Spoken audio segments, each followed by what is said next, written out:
What's up, everybody? My name's Hayden. We're going to try to hammer through as many of these assets as we can in hopes of releasing this thing on the marketplace for free, which I'm sure some people are going to be like, oh, that makes it less cool and less, oh, what the heck, why would you? But then I'm like, well, we're out here to help and educate and make art a little easier for everyone. And I think releasing an asset for free is a really good way of getting people to try it out and play around with it. You know, okay, wait, if we make these vertical boards, right? It's going to be probably super noisy. What's the reference look like? I guess they are vertical boards. Doesn't look that noisy. Yeah, we'll do vertical. You know why it doesn't look noisy? Because the rest of this bar top is flat. And so the vertical noise probably helps break it up. And so it's really refreshing to be working on Topia because it's kind of like a nice excuse to have people humanize each other. And that's also why I like seeing so many people making art for their Topia or for marketplace or whatever. To me, in my brain, it's like saying, hey, I want to contribute to a thing. I've spent so much time in my jobs thinking about ways to entertain people as efficiently as possible, and so it's nice to kind of still do that for Topia, right, when I'm art directing stuff, but inspiring other people to do the same has been so cool. Oh man, it's addicting for sure. It's addicting. Like when anyone posts anything in the Discord that they're working on at all, like my brain like totally lights up. Because I was one of those people, man. I didn't think I could make art. I only did it because I didn't know what else I was gonna do after school. If I can at least convince one person to try to make something, you know, that's like the world. That's everything. You know, even if it doesn't work out, now they get to think about art. I think one of the best things about learning animation was, even though I didn't become a full-time animator, I have the appreciation for when an animation comes out because I know how these things are made, like exactly how they're made. I know how the characters are rigged. I know how they're posed. I know the departments that it takes to make these things. It'll help you achieve a next level appreciation for something, thereby creating more joy. You know, you get more out of it. It's like having worked in the film industry and then you watch a really good film, like a really good film, and suddenly you're like, wow, this is good for so many more reasons that I can actually articulate. And then it just makes you want to like really dive into like how they made the thing and like look at the art books and look at the director's cuts and like really analyze every scene and talk about it online, right? And it creates its own community in that way. So there's unlocking understanding and spreading understanding, I think, is such a big part of building anything. And even if it doesn't become anything, right, even if it's just for you in your personal life, you're still gonna get so much out of it. I'm gonna do the metal bars. I wanted to make this feel kind of like this chimney was sort of slapped together and being held together by random, like almost like mining tools, you know, like it's just salvaged. Like even this pub in of itself is sort of salvaged. It's not a high fantasy situation at all. But it's not so low fantasy or dark fantasy that too much garbage everywhere. It still looks cutesy. But you know what I mean. Oh, I'm gonna make these bolts huge. Maybe we finish the stones before we start trying to jump into the thing. And maybe I make these stones a lot bigger because this is gonna take too much time and it's noisy as heck. We need some smaller shapes in here to break this up because these are all two evenly spaced rectangles. Oh yeah, so if you guys have ever made Topia art, or if you don't know, the flip for an asset, whether you appear behind or in front of a top layer of an asset, occurs at 45 pixels, which is kind of right here. It's sort of like shoulder height. And so I like to use this as a scale. So if I want my flip to occur right here, because this is the vertical, right? And then this down here is going to be the bottom layer. So this is going to be the top layer. I want my flip to occur right here. So that means I need to make sure this distance down here is only 45 pixels, including the shadow layer.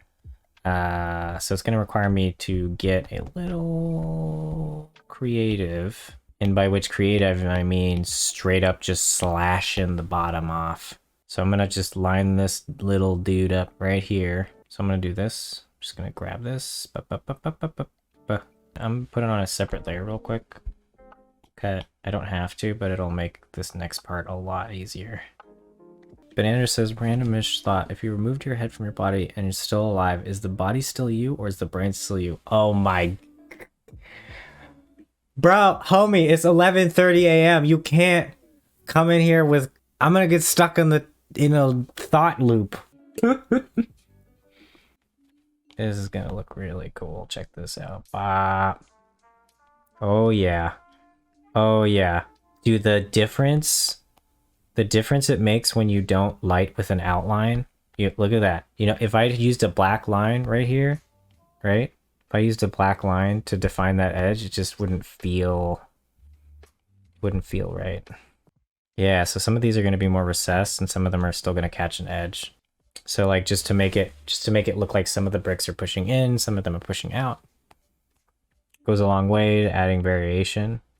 Here, just going to add a little bit of that shading around there just so it feels a little more like these corners.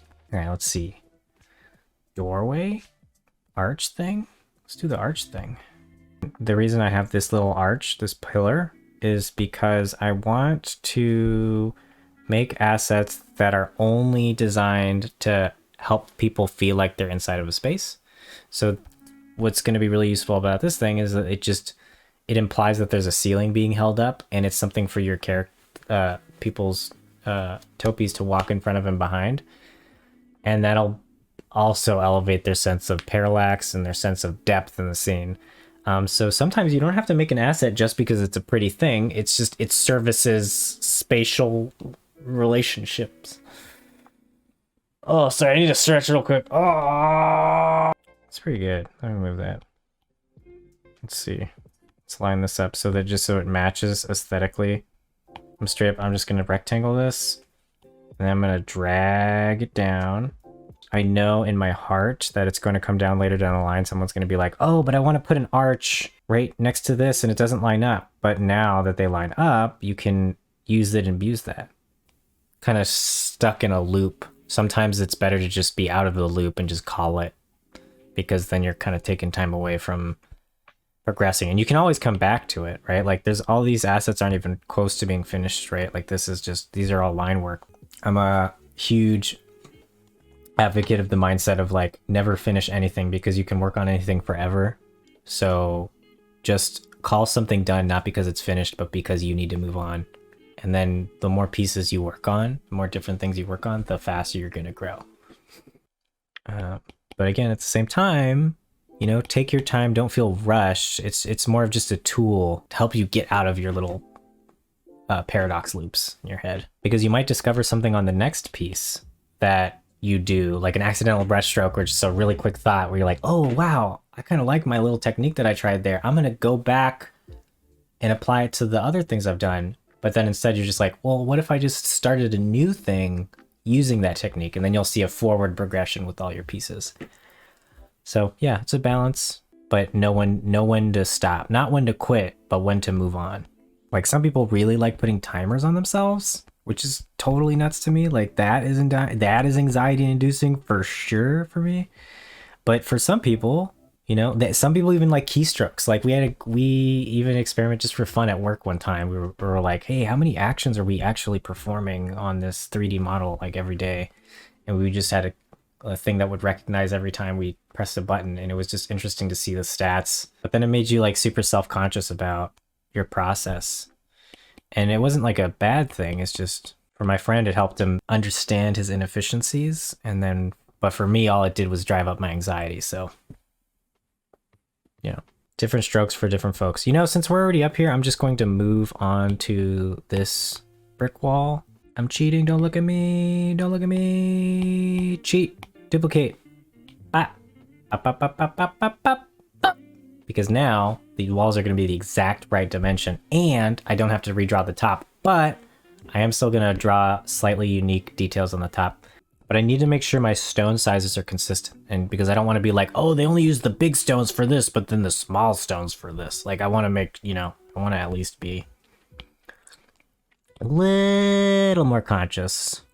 It's getting in the way. It's trying to make me do things I don't want to do. You're not my dad.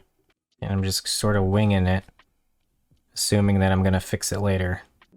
And it's going to be a lot of pushing and pulling. Stuff isn't going to look perfect, but that's okay. Just get something down so we have something to start with, and it's not final. I've also been playing Doom. It's a way to de-stress. Rip and tear, baby. Rip and tear. Okay, this is what we don't want to do. Make it look like this puzzle piece. Right? So, we want to celebrate the natural curvature, you know? We don't want to act like it doesn't exist.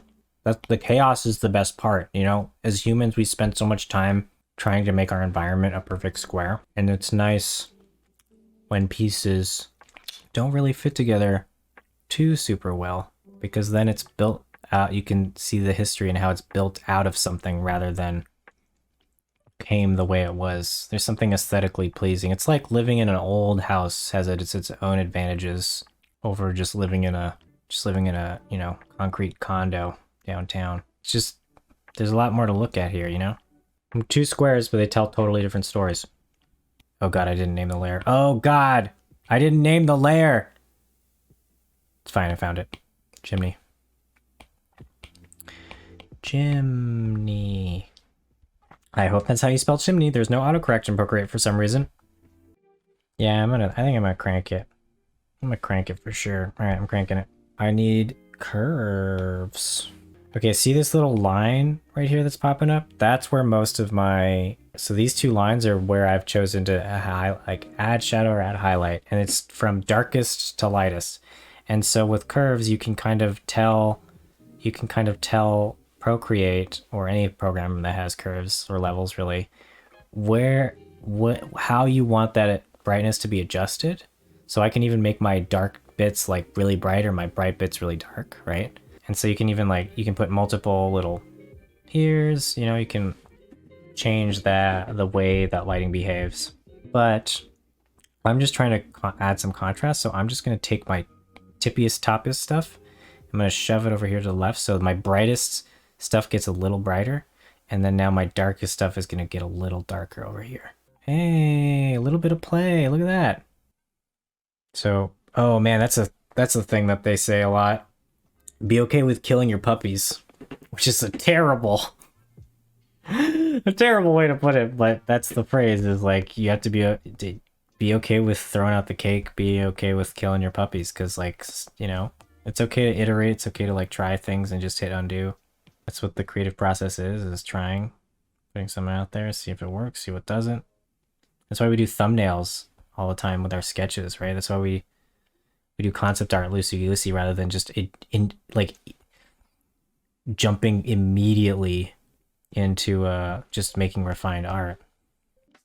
Oh man, okay, that's like also something to think about, right? Is if you post something and it doesn't, you know, we have a lot of like our own metrics of success based off like how many people like our content or whatever, you know, when you upload something and you get the you get to see the hearts, you get to see the thumbs up, you get to see the subs and all that stuff.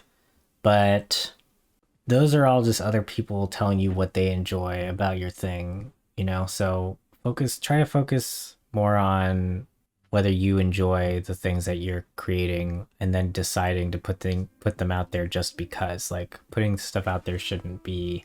It's good to use as an excuse to motivate yourself. Sorry, just burped. But don't rely on feedback of the general public and how many likes you get on your stuff to dictate whether or not you should keep making it, because then you're not going to make good stuff. You're just going to make what you think people want to see, and you should probably just make what you want to actually make, because then you'll make it, you know, and you won't get burned out from it either, or as easily. You could definitely still get burned out on it. It's kind of one of those moments where we're doing a lot of polish and getting a little lost in the details, but I'm having a really good time, so I don't want to stop doing it. I'm going to follow the good time rather than following strictly the productivity. Stuff like this, if you put too many of the same detail right next to each other, it starts to look really weird. So I'm just going to only do it sometimes. Look at that. Feels good.